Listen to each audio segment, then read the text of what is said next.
ছুটির দিনে আমরা ম্যাডাম মিঠাইকে সাথে নিয়ে গিয়েছিলাম সেবক কালীবাড়ি দেখতে। খুব ভালো লাগছিল, হালকা হালকা রোদ ছিল, সাথে হিমেল হাওয়া। খুব মজা লাগছিল রাস্তা দিয়ে যেতে।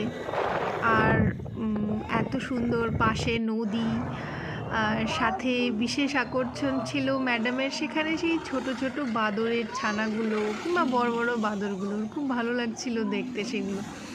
যাই হোক, সেই মা সেবকেশ্বরী কালী মন্দিরে ভিডিও করতে দেয় না, তাই আমরা করতে পারিনি।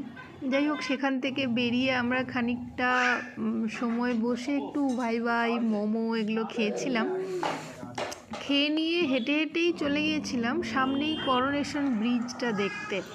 সেখান থেকে তিস্তা নদীটাও দেখতে সুন্দর লাগে, যদিও এখন শীতকাল তো নদীর জলটা একটু কম।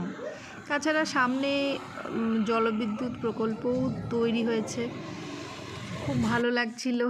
ম্যাডাম মিঠাইয়ের সেই বিশেষ আকর্ষণ এই বাঁদরের ছানাগুলো।